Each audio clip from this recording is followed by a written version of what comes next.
Story की starting में हम अपनी फीमेल लीड को देखते हैं जिसकी मॉम को ब्रेन ट्यूमर था और रैन एक कॉलेज स्टूडेंट थी, इसलिए अपनी मॉम का ट्रीटमेंट नहीं करवा सकती थी, इसलिए अपने अंकल से हेल्प मांगने के लिए आती है। लेकिन उसके अंकल एक कंडीशन रखते हैं कि उसे उसकी कंपनी को संभालना होगा और ऊपर से उसके बेटे शाओ से शादी भी करनी होगी। और रैन को इस वक्त अपनी मॉम के लिए ट्रीटमेंट के लिए काफ़ी ज़्यादा ज़रूरत थी, इसलिए वो प्रेसिडेंट एजेंट कॉन्ट्रैक्ट पर साइन कर देती है और उनके बेटे से शादी भी कर लेती है। अब नेक्स्ट सीन में हम रैन को एक क्लब में देखते हैं जहाँ वो फुल एंजॉय कर रही थी। तभी वहाँ पे एक आदमी उसके साथ फ्लर्ट करने की कोशिश करता है और रैन बताती है कि इस क्लब में मेरा हस्बैंड भी है और शाओ की तरफ इशारा करके बताती है और शाओ को देखकर वो आदमी भाग जाता है। शाओ भी वहाँ बैठकर सिर्फ रैन को ही देखे जा रहा था कि वो अपनी किस तरह अपनी लाइफ एंजॉय कर रही है। वो उसकी फ्रेंड मिंग भी आई थी, उसके साथ एंजॉय कर रही थी और तभी वहाँ पे कुछ लड़के उसे सर्व करने के लिए आते। तभी शाओ का फ्रेंड उससे पूछता है कि उसने ऐसी लड़की से शादी क्यों की है जो उसी के सामने किसी और आदमी के साथ फ्लर्ट कर रही है।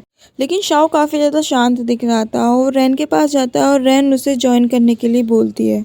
शाओ कहता है मेरे लिए यहाँ पर जगह कहाँ है, इसलिए उसे एक होटल रूम की की देकर एंजॉय करने को बोलता है। और रैन कहती है कि मैं पक्का इन लड़कों के साथ एंजॉय करूंगी, लेकिन तुम मेरे ऊपर इतने मेहरबान क्यों हो रहे हो। और शाओ बोलता है कि तुम मेरी वाइफ हो और तुम्हारे लिए इतना तो मैं कर ही सकता हूँ। और शाओ की फ्रेंड मिंग बोलती है कि तुम दोनों वाकई में फॉर्मेलिटी के कपल हो, क्योंकि इसकी जगह कोई और होता तो वो बहुत ज़्यादा गुस्सा करता। और उसकी फ्रेंड बोलती है कि अगर उसके हस्बैंड ने उसे होटल की दे दी है तो हमें इसका इस्तेमाल करना चाहिए। लेकिन रैन कहती है अगर तुम्हें मेरे साथ चलना है तो तुम मेरे साथ रूम में चल सकती हो, लेकिन उसकी फ्रेंड को भी इंजॉय करना था और नहीं जाती है और वो खुद ही चली जाती है और देखती है कि उस रूम में शाओ ऑलरेडी कुछ लड़कियों के साथ एंजॉय कर रहा है। और रैन समझ जाते हैं कि उसने जानबूझकर होटल रूम का की दिया था ताकि उसे ऐसे परेशान कर सके।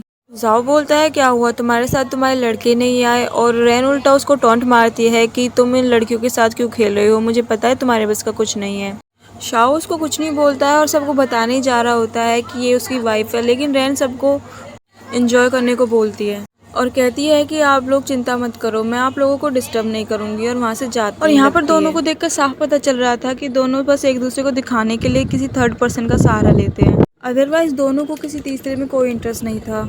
रात को शाओ रैन के बेडरूम में आता है और रैन उसे बाहर जाकर सोने को बोलती है, लेकिन शाओ कहता है कि मैं बस अपनी मॉम की वजह से यहाँ पर आया हूँ, नहीं तो मुझे तुम में कोई इंटरेस्ट नहीं है और मेरी मॉम मुझसे ग्रैंडसन चाहती है और मैं उन्हें मना नहीं कर सकता और बस उन्हें दिखाने के लिए मैं रूम में आया हुआ हूँ। रैन कहती है मुझसे दूर ही रहना क्योंकि तुम्हारे जैसे बेशरम लोगों से मुझे एलर्जी है। शाओ आराम से उसके साइड में आके सो जाता है, लेकिन दोनों के बीच में फिर से आर्गुमेंट स्टार्ट हो जाती है और रैन उसे मारने लगती है और शाओ उसे ज़बरदस्ती किस करने लगता है।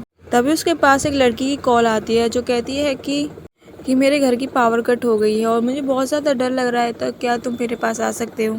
दोनों की बातें सुनकर रैन को काफ़ी ज़्यादा गुस्सा आता है और वो वॉशरूम में चली जाती है और सोचने लगती है कि उसे बुरा क्यों लग रहा है अगर शाओ की लाइफ में कोई और लड़की है तो, क्योंकि वैसे भी उसका और शाओ का अरेंज मैरिज हुआ है तो उसे जेलस फील नहीं करना चाहिए।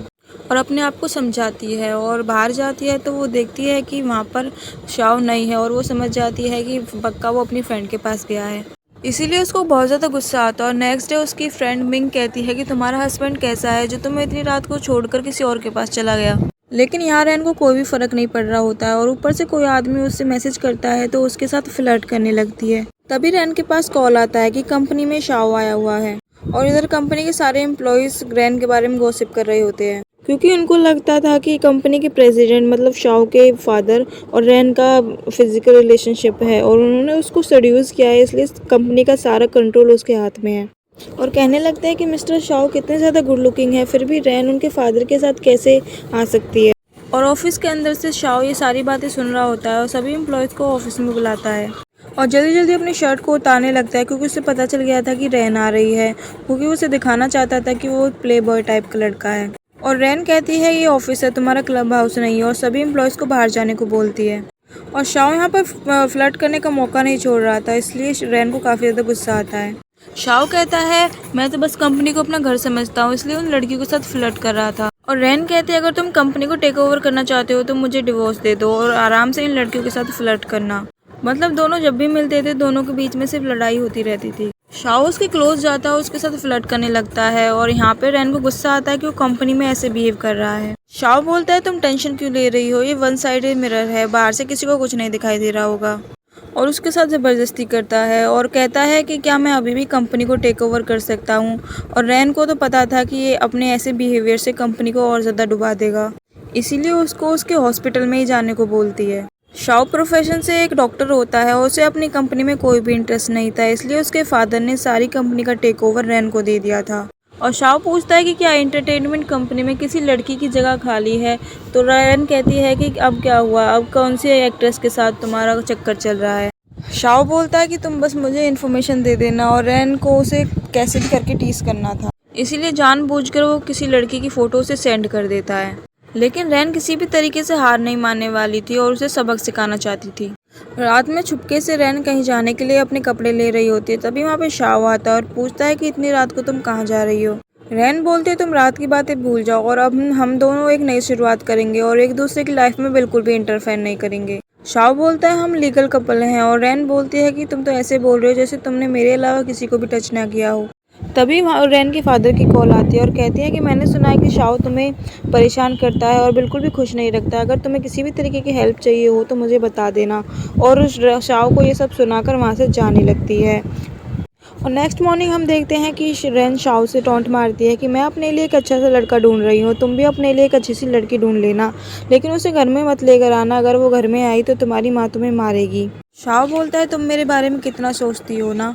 और रैन वहाँ से जा रही होती है, तभी वहाँ पे फेंग आ जाती है और रैन कहती है कि मैंने तुमसे अभी कहा कि किसी लड़की को यहाँ मत लेकर आना, और लेकिन यहाँ तो ये खुद ही चल कर आ गई। और वो जानती थी कि फेंग जानबूझ के अपनी ब्रा के स्टेप्स को तोड़कर यहाँ पर आई है और कहने लगती है कि अपनी ब्रा स्टेप्स को एडजस्ट करने के लिए तुम वॉशरूम ही जाना हो और बाद में मेरे हस्बैंड को सेड्यूस भी करना हो। फेंग कहता है तुम मुझे कितने अच्छे से जानती हो ना, और रैन बोलती है क्या करूँ, तुम्हारी वाइफ जो हूँ।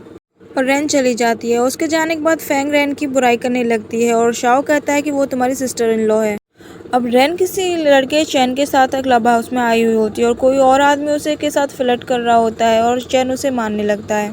और फेंग यहाँ पे शाओ के साथ फ्लर्ट करने की कोशिश कर रही होती है, लेकिन शाओ उसे कोई भाव नहीं दे रहा होता है। जल्दी उसे पता चलता है कि रैन किसी ट्रबल में है और उसे अकेला छोड़कर वहाँ से चला जाता है। और चैन उस आदमी को बहुत मारता है और उसके बाद रैन को प्रपोज करता है, लेकिन रैन उसका कोई जवाब नहीं देती है।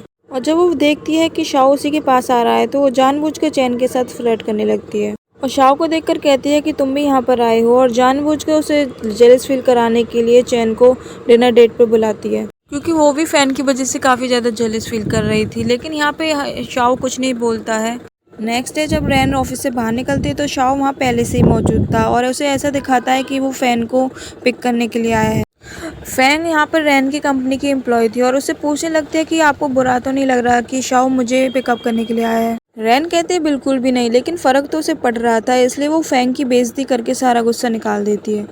और फैन कहती है कि तुमने ऑफिस में बातें नहीं सुनी कि फैंग और डैड के बीच में कुछ चल रहा है, और शाओ उसे गुस्से से देखने लगता है। फैन बोलती है मैं सही तो कह रही हूँ कि ऑफिस में सभी ने उन्हें ऑकवर्ड सिचुएशन में देखा था, और रैन की बुराई करने लगती है। लेकिन शाओ ये सब कहाँ सुनने वाला था, इसलिए बीच रास्ते में उसे गाड़ी से उतार देता है। रैन ऑफिस से थक हार कर अपनी मॉम के घर रेस्ट कर रही होती है, तभी वहाँ पर शाओ आता है और रैन को लगता है कि कोई स्ट्रेंजर है, इसलिए उसको हर्ट कर देती है।